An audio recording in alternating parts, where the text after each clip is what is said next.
Hi, my name is Rosie Millard. I'm the chair of BBC Children in Need, and you're listening to the Us People podcast with Savia Rocks.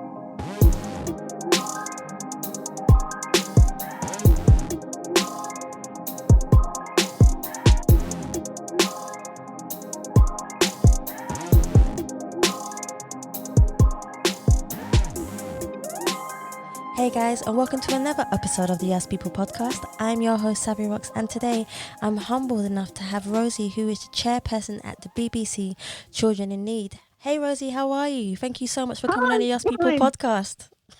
It is my pleasure. Thank you for asking me. No, that's perfect. So, one of the first questions I always ask everyone once I get into the podcast is for them to tell me a little bit about their background and where they actually grew up and how those elements help them become the person who they are today. Well, I grew up in South London, and I had a pretty happy childhood, and it was great. I went to a nice school. I lived with my family in Wimbledon, and the first thing that really changed my life, I think, was going to university. And I went to the University of Hull. Yes. Hull is a very, it's a place, I think it's the most unknown city in the whole of the UK, because it's right out there in the northeast coast. It's sort of, if you know where Liverpool, Manchester and Leeds are, just continue the horizontal line and you get to Hull. But not many people go there.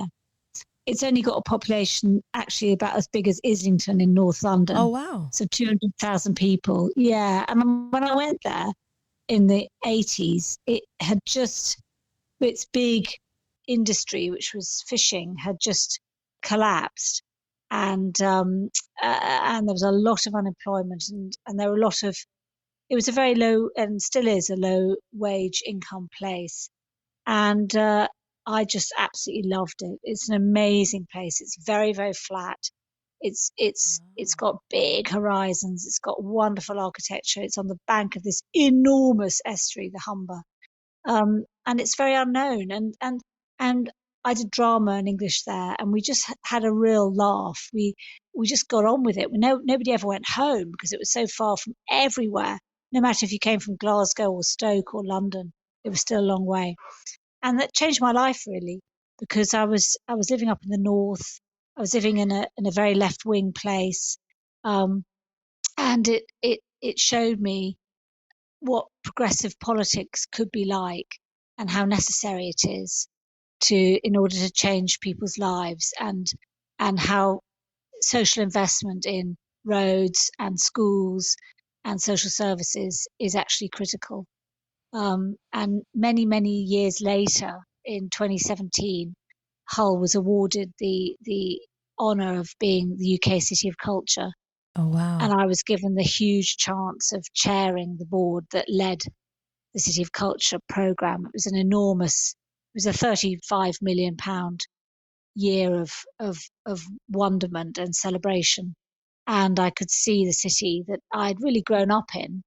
You know, as I went from the age of 18 to 21, blossom and become something different while celebrating what it is about it that makes it very special. And that was a life-changing thing. And we did a huge programme for the children in Hull, for the young people who have not got a lot of advantages. There's not a lot of money sloshing around in Hull, and they don't travel very much. So they hadn't seen theatre, ballet, opera, great art. They had seen a bit of it, but not much. And we brought it all to them. We really fully engaged with the children, young people there.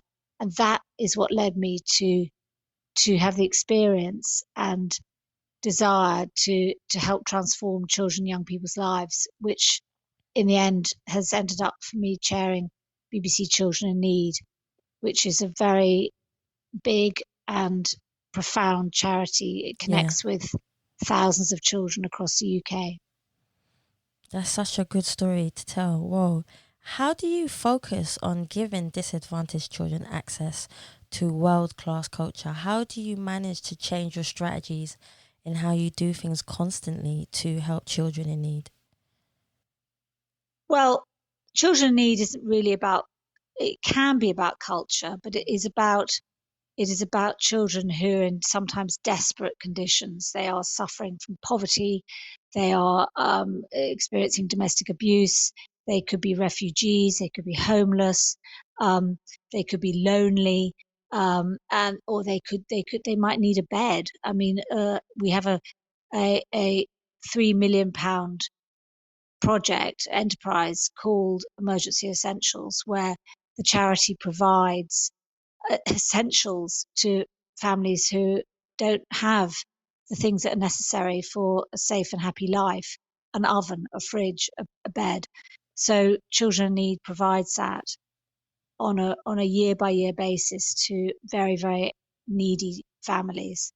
We do lots of other things. The charity itself connects with about 3,000 grassroots charities across the UK, from John O'Groats down to Penzance. Um, and so there are small charities, and we give them grants for 3-year projects. And what we normally do is we fund key workers and we fund support workers. So we will fund um, somebody to work with small children with learning difficulties in Wallsend, for example, in near Newcastle. So this woman will do water play with small children. She will teach them how to sign if they are deaf. She will play with them. She'll also give the parents some respite, because it's quite hard work if you're bringing up a child with significant learning difficulties, particularly if you haven't got much money. So, Children Need, works on an enormous variety of charities, but the heart of it is to bring joy and hope and fulfilment to disadvantaged children across the UK. In Hull, our cultural project, our cultural program for children was actually to bring great work to them, which had a meaning to them. So we didn't just plonk something in front of them that they didn't know about. What we would do is work with them using stories of the city that they knew about, um, and work with them on a long-term basis. So, for example, the Royal Ballet, which never normally leaves London, came to Hull, and they worked over a period of weeks with children who loved to dance, and they put on a dance in the centre of town with the children. So it wasn't just sort of parachuted in saying, "Oh, this is great art, you must look at it." They actually worked with the children, dancing with them, and then they put on a big show for one night only at the grand big the theatre in Hull, which we'd had redone for the year. And by a sort of miraculous stroke of luck, the director of the Royal Ballet, Kevin O'Hare, is from Hull. And because Hull is very isolated, it has a weird sort of speciality in teaching, particularly boys, to dance. And about 3 or 4 of the principals at the Royal Ballet, and also other ballets like Birmingham Royal Ballet and the the the Kirov Ballet in St. Petersburg, um, the Mariinsky Ballet in St. Petersburg, came from Hull.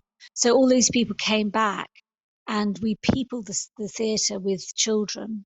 It was children really who had the seats in the theatre, and the director of the Royal Ballet came on stage, and he just said, "It's great to be home." And for a small child to be sitting in the stalls of the new theatre in Hull, I mean, you could hardly hear the piano. They were dancing to the piano because the noise of the children talking excitedly and opening their sweets and clapping and shouting was enormous. It was significant but wonderful. And to have someone like Kevin O'Hare, who is the director of the Royal Ballet, saying it's good to be home is very powerful for a child, because they think, actually, I don't live in a backwater. I live in a place from where it is possible to have enormous fulfillment in the artistic world. it's not just for people in London. It's not just for people who've had privilege. It can also be for us, and that I think is one of the enormous messages of the City of Culture program, which was in Derry, London Derry, in Northern Ireland in 2013. Then it came to Hull, and next year it's going to be in Coventry. And it's very important that this sort of cultural activity happens outside the capital and outside main centres of artistic engagement and artistic infrastructure and investment. Not a lot of public money goes to arts institutions in Hull because there aren't that many. Yeah, that's So true. it kind of kickstarts things, and things like the Radio 1 Big Weekend came. I mean, the BBC were amazing. They helped us a lot. So we had people like Stormzy playing in Hull. Well, that doesn't normally happen. Or, That's true. Little Mix. I mean, young people in Hull don't see big stars on a regular basis because they don't normally come and play in Hull. So the Radio 1 Big Weekend came, and that was an amazing weekend, full of great happiness. That's amazing. How important is it to you, Rosie, for children to have a voice, to be helped, especially when it comes to the arts? Oh, enormously, enormously, because they're the audiences of the future. Yeah, They true. are, Yeah. and it is so depressing when you go to walk around the National Gallery, or you go to see a play or an opera or a concert, and you see that actually it's older people who are the beneficiaries and the recipients. Older people are great, but they were young once, and they were taken to the theatre once, and you're not going to grow the audiences of the future if you put off young people. One of the most wonderful things I've ever been to see, ever, was a concert for young people at the Festival Hall in London. And I walked in, and the whole concert was sold out. The Festival Hall is a huge arena. It seats about, I don't know, 1,700 people. And it looked, when you walked into the back of the auditorium, it looked as if it was half full because it was full of children, and they were so small that their heads didn't come Aw. over the back of the seat. I know. It was absolutely, I was in floods of tears even before sitting down, Aw. and I believe that actually, if you haven't been to the theatre or a concert, any sort of concert, folk music, pop music, classical music, opera, by the time you're 25, you're never going to go. Actually, you're never going to go. You are never going to think it's for you. And it absolutely is for you. Of Yeah. course it is. Yeah. We're lucky in this country. We have a very well established world of subsidized arts. That's true. Compared to America, where there isn't really that tradition, that setup. We do have the Arts Council, we do have Creative Scotland, we have the Arts Council of Wales, we have the Arts Council of Northern Ireland, and then there's directly funded galleries, museums, and institutions, and a lot of public money goes into these places, and it's important that if all the public is funding them, that all the public can take part in them. And it's really important. And, not every parent is going to be able to take their children to shows because it's expensive. That's true. And it requires a certain amount of confidence and knowledge. And if they haven't been, they're not going to take their children. I used to be the chief executive of a charity called Children in the Arts. And what we did there was connect world-class companies with schools, and schools in particularly underprivileged areas. And so children and young people could access these museums, theatre companies, dance companies within the school day, and the school would take them. And that is a very good way. That is a very way of getting all children involved, because you'll find that it's sometimes it's the usual suspects who end up going to places, and opening a child's eyes and engagement with wonderful, great world-class art is life-changing. It That's true. is. I Yeah, mean, it's just wonderful. that's very true. Do you think people have become, so I'm going to change the topic a little bit. Do you think that people have become more aware of mental health? And if so, how can we work together to improve more awareness of mental health, especially when it comes to young children who may have mental health? How do you feel about it, Rosie? I think mental health is one of the burning issues of the time. I don't think it's the only issue. Yeah, I think poverty is a significant issue. I think it's an absolute disgrace that we are the fifth largest economy in the world, and 1/4 of our children live under the poverty line. That is a national shame. That is a national embarrassment, and and it's shocking that that's allowed to continue.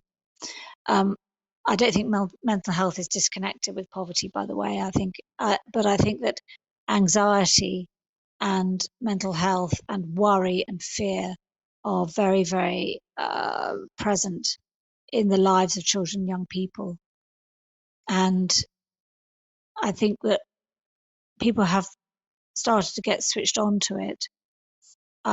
I think the fact that Childline, which Children Need has funded and is funding, not exclusively, it's funded by a lot of different stakeholders. But the fact that Childline is so used so much is an example of how worry and anxiety and fear are present in the lives of our children and young people, and that is just awful. And I think that is about job insecurity. I think it's about, currently anxiety about COVID. I think that the fact that the coronavirus lockdown has meant that millions of children have had their schooling interrupted is shocking and wrong. Um, children are not at the sharp end of the coronavirus, but I think they have. I think the remedy for coronavirus has been much more savage than even the disease itself. I think that it could blight many futures for many children. yeah, that's So true. I think people are getting switched on to mental health. I think, as always, if you have personal money to throw at it, if you can organise therapy for children, Yeah, that's fine. But if you're looking to the health service, waiting times are very long, that's true. waiting lists are long, Yep, and I think it's hard. most definitely. Who would you say is your inspiration for you to actually do what you're doing today? Is there anyone that you can say, this person supported me in my life and they made a drastic difference, and this is the reason why I'm doing what I'm doing at the moment? Um, well, I think my parents were inspirational to me. They're both doctors. Oh, They wow. both they both worked for the health service. I, my mother was particularly very keen on the arts, and she took me to a lot of artistic things. She encouraged me, and she made me believe that the arts was for me as well as anyone else, and that was important. Um, I've had a lot of helping hands along the way. Um, from people, the outgoing director general of the BBC, Lord Hall, has been. He was my boss when I was a correspondent at the BBC. Ah, I was an arts correspondent. He was the head of news, and then as director general, he came to Hull. He said, "I'm going to make 2017 completely Hull centric. I'm going to bring all the programs up here, and I'm going to help you." And he did. He was amazing. And he encouraged me to apply for the job at Children in Need, and I owe an awful lot to him. Um, and I think also I I'm always I think role models are very important for women, in particular for young women. Young women have there's a bit of a confidence crisis of confidence going on that I'm not sure young men have. And I think that for me, it was when I was starting out as a journalist, I would look at the newspaper and see women who are slightly older than me doing it.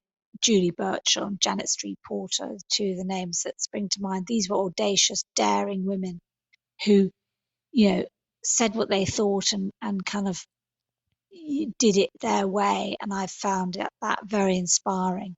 And I think that young women should actively look at role models just decide what they want to do and look and see who's doing it slightly a few years ahead of them and think, okay, I'm going to follow you. I'm going to try and do it as well. Yeah. And I think that's a very helpful thing to do for women. That's perfect. You have written, correct me if I'm wrong, Rosie, you've written 4 books. Is that correct? Yeah. One's called The Taste, correct me, one's called The Tastemakers, and another one's called A Survey of the British Contemporary Art, amongst other books you've written. Could you tell us how you got inspired to write these books and what each book meant to you while you were writing them? Well, The Tastemakers, every journalist wants to write a book, and if they tell you they don't, they're lying. Okay. I like that. Every journalist, because every journalist, if you're working online, on radio, in print, television, what we all want is that little row of numbers and capital letters, which is a British Library catalogue number. That's true. Because that, we work in an ephemeral world. Our work is seen today and then gone, unless it's really unless you're very unlucky and you've done something on Twitter which kind of hangs around forever and is awful. But for most of us, our work is, as I say, fish and chip paper the next day, although it's quite a dated concept, fish and chip paper, because print is not as big as it used to be. Anyway, journalists all want to write books because that's a sort of immortality of sorts, to have something in between 2 covers and with a British Library number on it. And I was really, really lucky. I was really lucky to be the arts correspondent at the BBC, working in TV and radio and the sort of burgeoning online at the between 1994 and 2004. So it was all through the beginning of the millennium, through the beginning of the lottery, Tate Modern, all those huge new buildings, and also the YBAs. And the YBAs, for people who are thinking, oh, what's this? It means Young British Artists. And that is people like Damien Hirst and Tracy Emin and the Chapman Brothers and Mark Quinn and Mark Wallinger and all these exciting artists who suddenly broke out of the sort of formal, rather austere, rather distant position that British contemporary art was in. And suddenly you had people like Damien Hirst turning up on Top of the Pops, and you have people like Tracy Emin going, yeah, this is my bed, and displaying her bed at Tate Britain with sort of like used tampons and empty bottles of gin, and just shocking and electrifying. And people and everyone got so excited about it, and British art became the sort of epicenter of where is cool in the world. There's always one country where they sort of have the vibe at the time, and that was the UK. Grayson Perry, Martin Creed, did the lights going on and off at Tate Britain for his Turner Prize winning exhibit. He won the Turner Prize for lots of things, but that was the exhibit, the lights going on and off. And I was the arts correspondent at that time.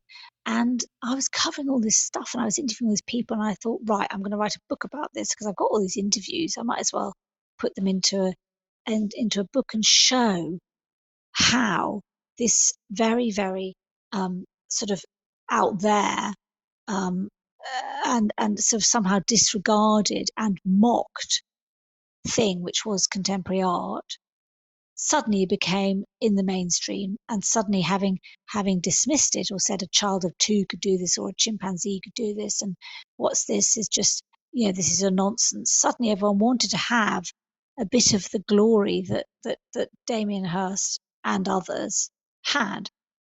And what I wanted to look at was, that's why it's called The Tastemakers, because I wanted to see who it was that was dictating taste and saying to everyone, look, I mean, it happened everywhere. Selfridges.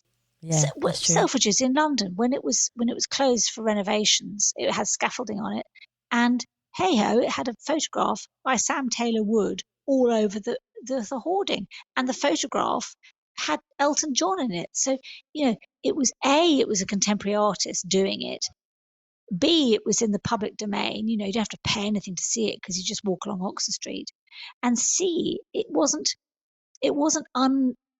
incomprehensible because it had Elton John, who everyone knows. So it had an access point for people who weren't necessarily art fans. It had an access point for everyone. And I wanted to unpick that. And one of the things I did was interview the then director of Selfridges, and say, why did you do this? And he said, well, because it was one of those rare times when contemporary art falls into step with everyone. Oh wow. If you had no restrictions, Rosie, who would you be other than the person you are today? Oh gosh. Ah. That's a very good question. I got Rosie. Who'd I be? Yeah. I tell you who I'd be. I would be the Secretary of State for Education. Oh, that's a good one. And I would persuade the Chancellor to remove the tax benefits for private schools, and I would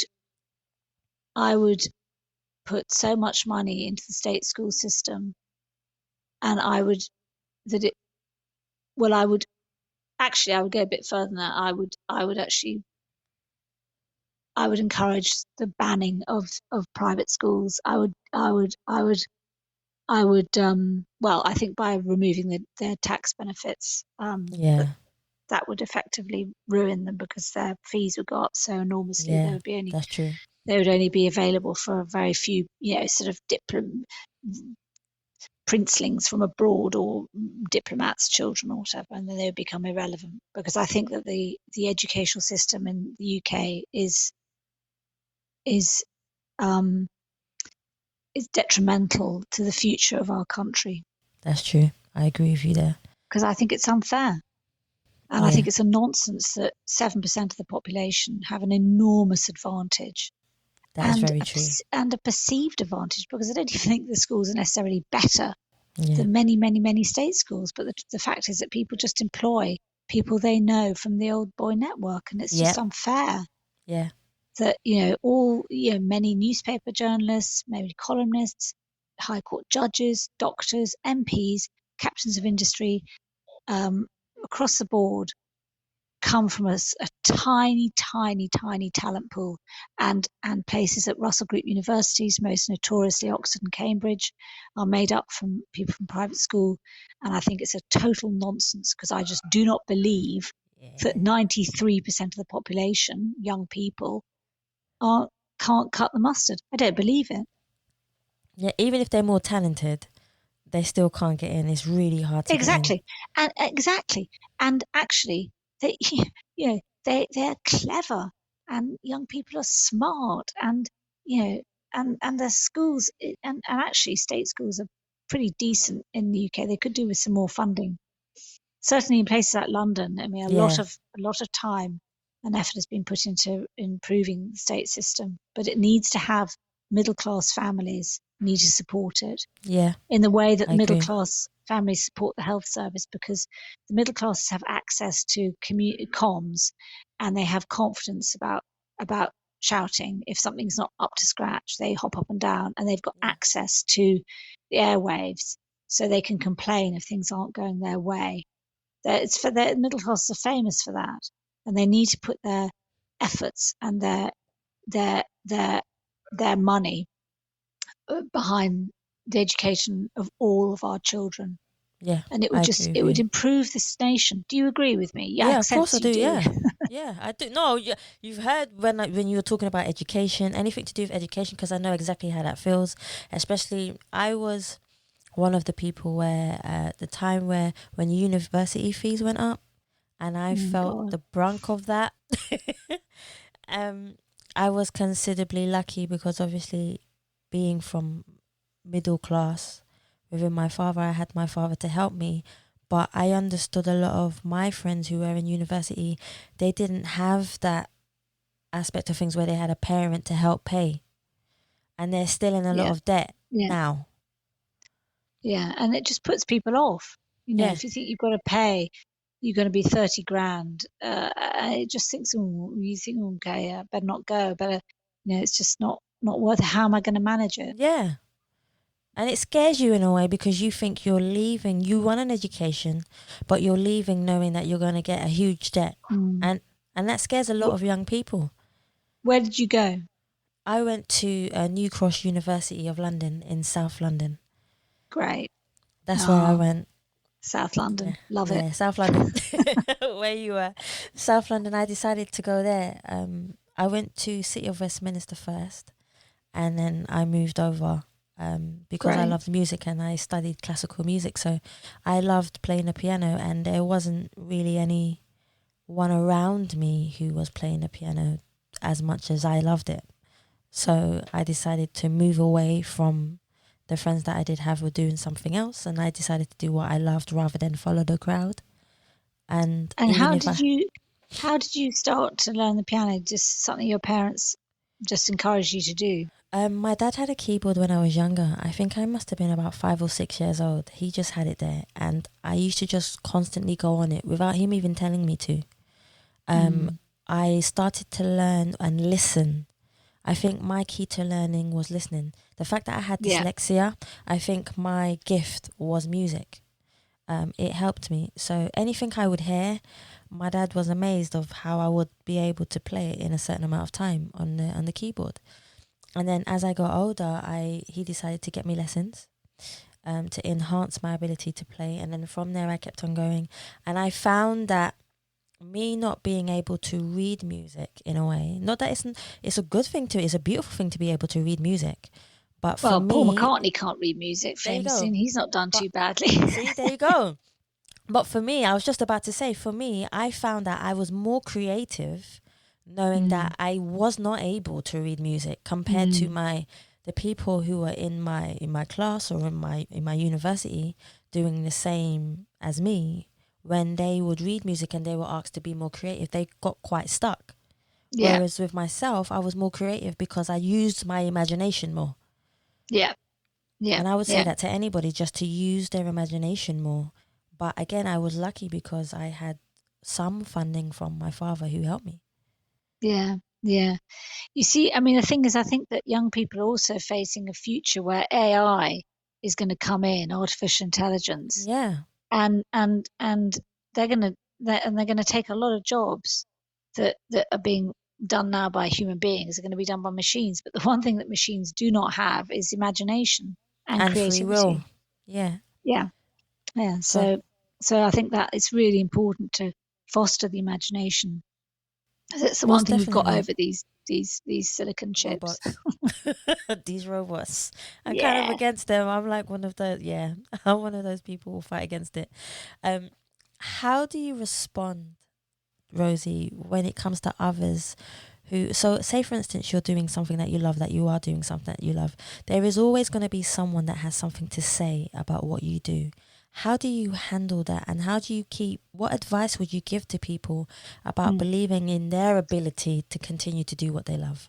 Well, when I wrote The Tastemakers, I had interviewed a whole bunch of art critics before when I was at the BBC as arts correspondent. So I'd be like, I'm now joined by, insert name of, man 20 years older than me who was an art critic, and they all be like, oh, Rosie, lovely, love to be on, la la la. And then I wrote this book, and they all were really pissed off about it because I jumped into their area, and Oh, they wrote the most shocking reviews of this book. They just said this book is a nonsense, it's rubbish. I mean, I have to say, the book is on the reading list for young people yeah. at the University of the Arts doing an arts degree. So, two fingers to that. Not to the list, but to their, you know, and and I just read these reviews, and I was just in floods of tears. I was inconsolable, and I Oh, rang them up and I said, "How dare you? How dare you stamp all over my effort? No one tries yeah, to write a bad book." And they said, "Oh, Rosie, Rosie, we're only joking." I said, "It's not funny. How dare you?" And it was awful. I was just totally just. I wasn't destroyed by it, but I was, I was really. It was like being punched. And even now, I will write something for a newspaper or something online, and it takes real strong will not to read the comments afterwards, yeah, which are sometimes okay, but mostly the sort of person who comments afterwards wants to have a bit of a go, and it's awful. It's really, really upsetting. Or if you put something out on Twitter and people don't like it, and so, so I've learned, do not put inflammatory or controversial things. I mean, on Twitter unless you've got a pretty hard skin. yeah, And also, do not read the comments at the after, the online comments about anything you do. Just don't read them. Don't read them. It's just not worth it. Be proud of what you do, and kind of, be satisfied that what you've done is fair and good, and obviously isn't libeling anyone, and that you stand by it, and then be satisfied with that. And I'm very great. I love being a journalist, and I think it's a huge privilege to have access to be able to communicate, and to be able to communicate my ideas, or to interview people or whatever. And it's not that I'm not interested in people not liking it, but it gets so savage and it's so painful that, I think we're our own worst critics anyway. Women, I think, possibly men, but I think women are very, very critical. And God, do I look okay? Do I look right? yeah, Do I look fat? Do I look ugly? Am I clever? Exactly. You're full of kind of such sort of self-criticism anyway, that you don't need to add it by looking at other people criticizing you. no, So that's true. I think it's particularly tough if you've ever watched Question Time and then gone on Twitter and looked at what people are saying about the women on Question Time. It's just awful. It's just awful. Who is that old slag? Who is that old cow? Oh my God, she's got a face like that. I mean, it's just awful. There's And one thing that I live. There's one thing that I live by, Rosie, and it shows. It teaches me a lot about people, and it's how I treat people is a reflection of myself, and how they treat me is a yeah, reflection of themselves. So whatever they write in comments like that, it does say a lot about who they are as a person, because I've noticed that when a person is in a good place or is a good person, they will uplift you no matter if they agree or disagree with you. yeah, And yeah, yeah, and I think a lot yeah. of people who are upset in the world and angry with themselves, those are the people that usually are the ones that have something negative to say about you. Absolutely. It's like a mirror. Actually what they're doing is they're saying how they feel about themselves. I agree. I agree. And I think you look at someone like Mary Beard, she's gone through so much criticism, and she's so clever and funny, and she's got such grace. And she also, she spreads information, and she delights in sharing what she knows about the ancient world. And I think she's remarkable. And she gets hurt by it. I mean, it's not easy. People going, "Oh God, you're too old. You're to brush your hair." Just shut up. Listen to what she's got to Yeah. say. She's intelligent. See? No, I totally agree with you. What have you overcome, Rosie, that has made you change the way you think and feel about the way you do things and the way you interact with people? Well, about this time 2 years ago, I was diagnosed with a pretty large brain tumor, Oh, and I know, and it was benign. It wasn't in my brain; it was on it, but it was big, and it had to be removed. And the operation was very perilous. There was a lot of jeopardy because my yeah, skull had to be opened, and this thing had to be taken out, and there was a lot of structures that were wrapped around it, veins and arteries and my optic nerve, and and you know I was told that I might I might not recover with 100% health afterwards. And I did. I recovered perfectly, and they took all the whole tumor out. But it was a time when I was very close to either death or a significant change of life as I knew it and health as I knew it. And so I decided to change the way I lived, and I had been in love with someone. I decided to be with this person, and so I made that change in my life. And I also, I mean, it's a cliche. You think, right, I'm just going to do what's important for me now because life is short. And I also learned how to deal with calamity, because when you have a brain tumor, it feels like a calamity. I mean, it's very, very hard. I'd wake up every morning and I'd think something awful has just happened. What is it? And then I'd remember, oh God, I've just had a brain tumor diagnosed, and I would just lie in bed, just tears pouring down my face. It was just awful. And what what what I found was that if I told people I had this terrible thing, because people are kind and nice, and they go, "Oh my God, how awful!" and they would burst into tears and kind of hug me and go, "Oh my God!" And then I'd burst into tears, and it was just awful. And I learned how to deal with how to approach people who were telling me something dreadful had happened. It Yeah, have that it's it's compassion. it's not the best thing to say, "Oh, you poor thing," and start bursting into tears alongside them. You, it's actually better to be practical and say, right, you know, what actually is going on with your life? How can I help you? That's a better Yes. thing to do. So I learned a lot about well, that sort of challenge. See, that's such a big one. I don't think I've had one as deep as that yet. How Huh. do you? That's true. How do you accomplish your goals, Rosie?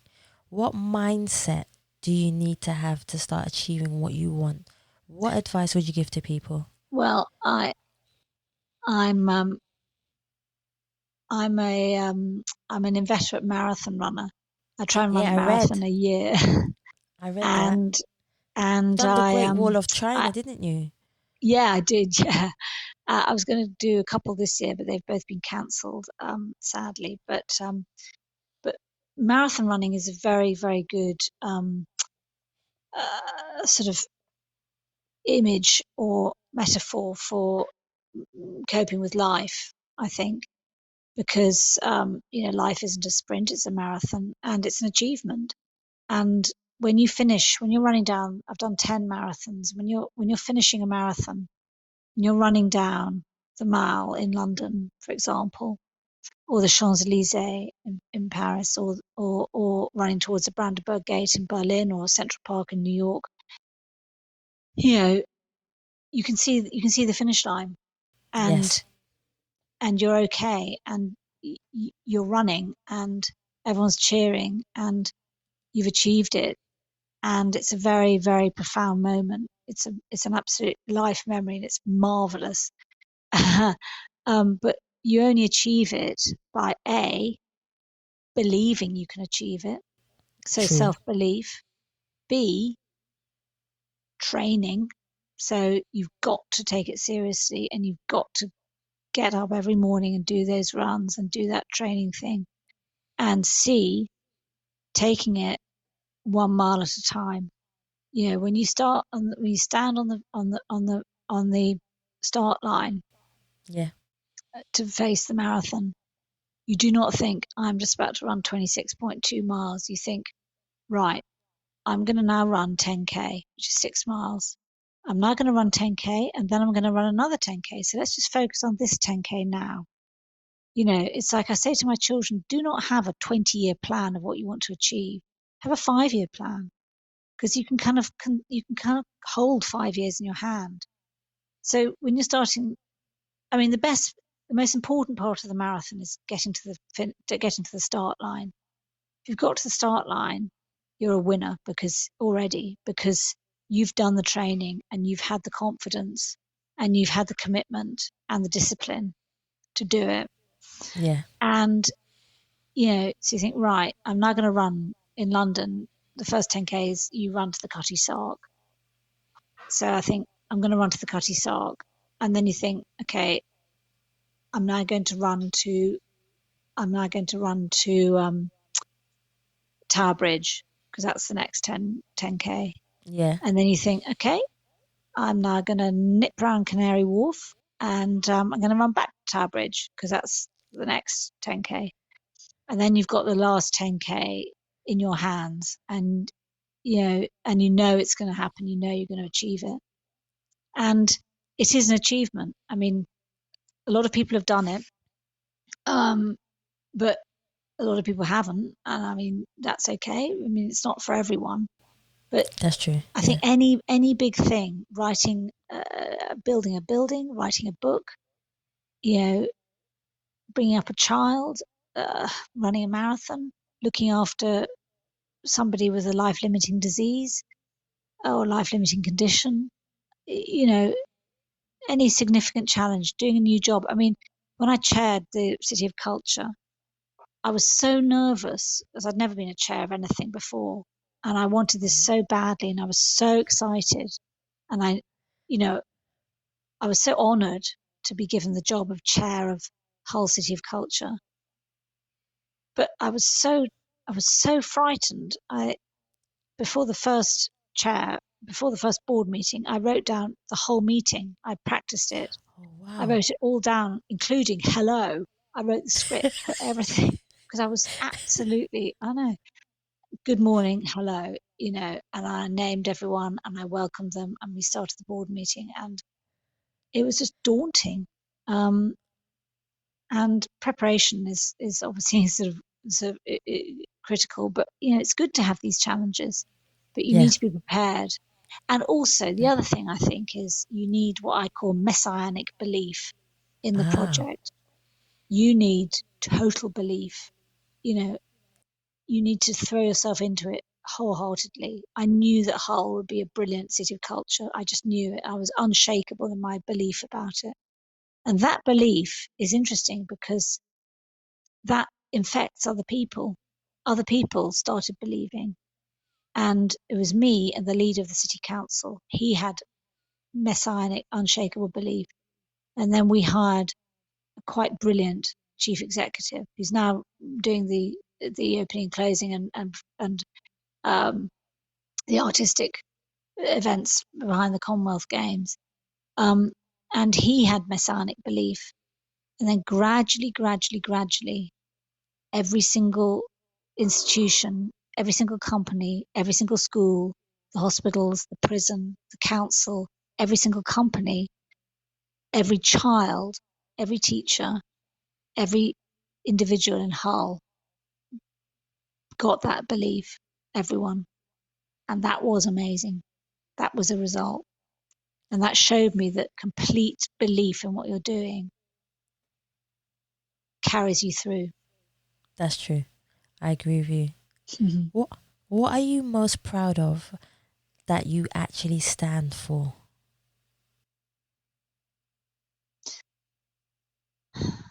Well, I think I'm proud that I thought you might say that. I think I stood up for the culture and community and the people of an unloved and mocked city, and I gave them back urban pride. I gave them back civic pride, and I gave them the chance to hold their heads up high because they deserved it. That's what I'm most proud of. If I never do anything else in my life, it doesn't matter because I did that. What did you want to be when you came out of college? When I go in by train to Hull, I just look at the city and I just love it, and I'm so proud I could take part in helping it flourish. Oh, that shows dedication and passion for what you love doing as a person. Yes, it does. Yeah. Well, that's what keeps me getting up in the morning. That's true. That's true. What did you want to be when you first went to college? Was this always something that you wanted to be, or was there a different? No, I wanted to be an actor. I wanted to do drama. I wanted to be in the theatre. And then I went up to the Edinburgh Festival, and we went up with a play, and nobody came to see it, and it was just awful. And I also found it. I just found doing drama. You have to be very, very, very self-focused and motivated to be a really successful actor. And I was just interested in lots of other different things in the art world, and and so I thought, actually, what I'd like to do is I want to work in the arts. But actually, I want to find out about loads of different things. I want to find out about all the different art institutions, and I want to find out about all the different artists. And I'm nosy, and so I thought, oh, maybe I'll be an arts journalist. I didn't even know that was a thing. And so I thought, I'm going to be an arts journalist. That's fantastic. And then I went to college, and I trained to be a journalist, and I got my first job, and you know, it was a good choice because I've loved it, and it's been really interesting, and I've really, really enjoyed it. So I just, my children look to me and they say, well, what should I do with my life? And I said, well, again, don't look at a 20-year thing, look at a 5-year thing. 5-year thing. Just think, well, what do I really love doing? I mean, it sounds like a cliche, but you just have to kind of hold on to that. Yeah, that is true. That is most definitely true. Yeah. What is the best advice you have ever received? Well, my first job at Tyne Tees in Newcastle, I would run around going, oh my God, I can't do this. Oh my God, oh my God, oh my God. And my then boss, took me to one side and he said, stop panicking out loud. He said, everyone is panicking underneath. Yes. And everyone just walks around looking confident. That's what you've got to do. And I thought, oh, okay. And it really works, if you're thinking, well, it's like going into the board meeting or anything. Yeah. Think, goodness me, I'm so nervous. But if you just don't say it, people don't think you are, and then you won't be nervous. That's true, because they can't say what they can't see. Yeah. Exactly. Well, exactly. That's definitely true. If you could choose one quote, I ask everyone this question. If you could choose one quote that represents you as a person, what quote would you choose, and why would you choose that particular quote to represent you? A quote from where? From any quote that resonates with you. So any quote that you've read. It could even be a quote that you've made up yourself, that you kind of live by, that helps you every day. Can we come back to this? Yeah, everyone comes back to that one. Everyone comes back to that one. Okay. Let's talk a little bit about success. Define what success means to you, because everybody has a different definition of what success means to them. But what does success mean to you as an individual? I think it means finishing a project. I think it means starting with a project and seeing it through and not giving up. I like that. No, that makes sense to me. No, that definitely makes sense. I've only got 2 more questions for you, Rosie. My second to last one is, what advice would you give your fans and your followers about being successful or having a passion to do something, and always believing in yourself? Because sometimes we feel like we have the lack of support, lack of money, we don't know what we want to do, like we've spoken about before. What would your advice be to those people to help push them and keep them going? You're better than you think you are. That's what I'd say. You hit the nail on the head, yeah. Definitely. I meet so many young people who just have no confidence. And, that's true. And it's just true. Really, it's a real shame, because, just a little bit of confidence actually will bring them out, and, it's important. Yeah, no, definitely. Finally, Rosie, my last question for you is, where can we find you on all your social medias if someone would like to get in contact with you? Oh, that's easy. Well, I'm a middle-aged person, so it's going to be Twitter, and it's at Rosie Millard. Why did you say it like that? Because I don't do sort of don't really do Instagram. I certainly don't do TikTok. I I don't do sort of Snapchat or so it's Twitter. It's at Rosie Millard. No, that's perfect. Rosie, I want to thank you so much for coming on the Yes People podcast. It's been a blessing to have you on. Thank you. I'm sorry I can't think of a quote. I have there are lots. I think I'll use the quote from Nike and just say, just do it. Okay. Yeah. Hear that, Nike? Yeah. You've been used. Yeah, I like that. Just guys, Rosie, I want to thank you again for coming on the Yes People podcast. Oh, guys, you've been lovely. Thank you. Oh, thank you. Guys, thank you so much for listening. Can't wait to hear you play the piano. Oh, I would love to. Yeah, that would be nice. Yeah, I would definitely do that for you. Yeah, smashing. Okay. Guys, thank you so much for listening to the Yes People podcast. Please remember you can listen and subscribe on iTunes, Google Play, and any other platform that you prefer listen to. Please also follow us on Facebook, Instagram, and Twitter. And you can also donate to the Yes People podcast by simply going to the Savia Rocks website or type in paypal.me/Us People podcast. Thank you for listening. Stay happy, stay positive, and as always, please continue to be kind to one another.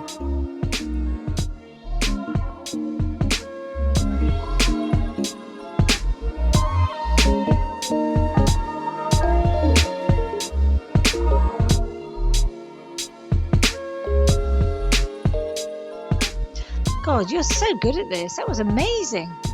That was great. It was great. It was it's the first podcast I've ever done, actually. So, thank you. Yeah, thank you so much.